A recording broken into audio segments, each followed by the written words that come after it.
కొంతమంది పైకి వస్తారు. అదే సమయంలో నేను ఒక పిలిపిచ్చాను, P4 అని. అంటే బంగారు కుటుంబాలు, పేదవాళ్ళందరినీ ఐడెంటిఫై చేశాం.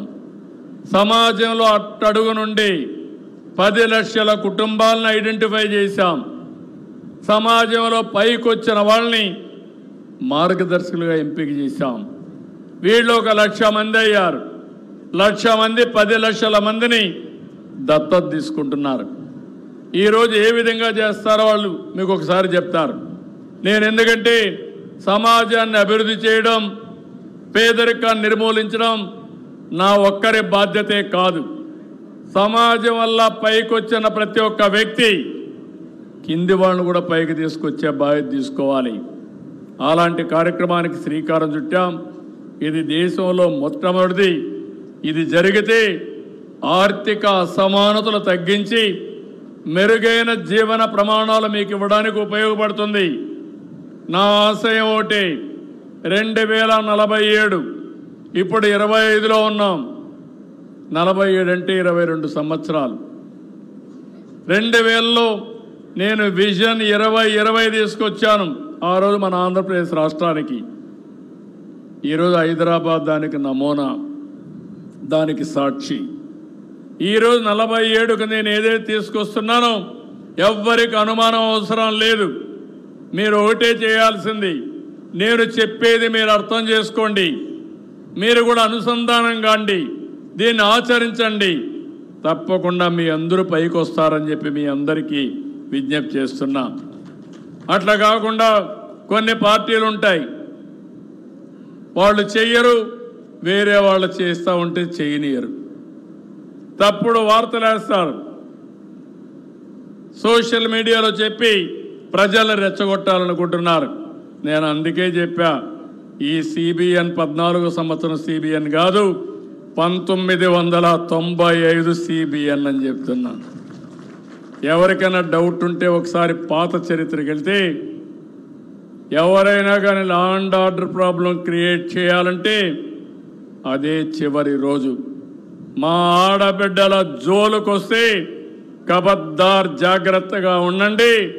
ఒకవేళ గంజాయి మత్తుంటే గంజాయి మత్తు వదిలిస్తా, రాజకీయ ముసుగుంటే ముసుగు తొలగిస్తా, రౌడీల్ని రౌడీలుగానే చూస్తానని చెప్పి మరొకసారి హెచ్చరిస్తున్నా. స్వేచ్ఛ, రక్షణ, మా ఆడబిడ్డలు ఫ్రీగా తిరిగే రోజు వస్తే దానికంటే మించిన ఆనందం ఇంకొకటి ఉండదు. దీనికి అందరినీ సహకరించమంటున్నా. సహకరిస్తే సహకారం తీసుకుంటా, అడ్డం వస్తే ఏం చేయాలో చేసి చూపిస్తా. తమాషా కాదు. అందుకే మిమ్మల్ని కూడా కోరుతున్నా. ఈరోజు నేను చూసినప్పుడు అనిపిస్తుంది, నేను వచ్చినప్పటి నుంచి చూస్తున్నా 2 గంటల 17 నిమిషాలు అయింది, అయినా ఒక్కరు కదలలేదంటే దీన్ని చూసిన తర్వాత నా మీద, ఈ ప్రభుత్వం పైన మీకు విశ్వాసం ఉంది. ఈ విశ్వాసాన్ని కొనసాగించండి. మీరే చూస్తారు ఏం చేయబోతున్నామో. ఎందుకంటే మీరందరూ ఆశీర్వదిస్తే అదే నాకు బలం. మీరందరూ ఓట్లేశారు. నేను మా మిత్రుడు పవన్ కళ్యాణ్ ఇద్దరం కలిసి పోటీ చేశాం. బీజేపీ కలిసి వచ్చింది. 3 పార్టీలు, డబల్ ఇంజన్ సర్కార్, డబల్ డిజిట్ గ్రోత్ వచ్చింది. దీనివల్ల లాభాలు ఏంటని మీరు ఆలోచిస్తే, కేంద్రంలో ప్రభుత్వం ఉంది, ఇక్కడ ప్రభుత్వం ఉంది. నేను ఏది కూడా వదిలిపెట్టను. దానికి కేంద్రం సహకరిస్తున్నారు.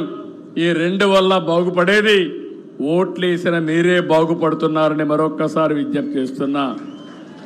57% ఓట్లేశారు, 94% అభ్యర్థులు గెలిపించారు. నేను అందుకే చెప్పాను, ఇద్దరు కొత్త వాళ్ళైనా కొత్త జోడి యంగ్స్టర్స్, ఇద్దరిని గెలిపించిన ఘనత మీదే. నేను వాళ్ళని కూడా వదిలిపెట్టను. వీళ్ళనే కాదు, అందరు ఎమ్మెల్యేలకు చెప్తున్నా, 1 to 1 చెప్తున్నా, వాస్తవాలు తెప్పించుకుంటున్నా, ఎప్పటికప్పుడు చెప్తున్నా. మారే వరకు ప్రయత్నం చేస్తా. మారకపోతే ఏం చేయాలో నేను మాత్రం ఒకే లక్ష్యం, ఆ లక్ష్యం ఈ పేదవాళ్ళు బాగుపడాలి, ఈ రాష్ట్రం అన్ని రంగాల్లో అభివృద్ధి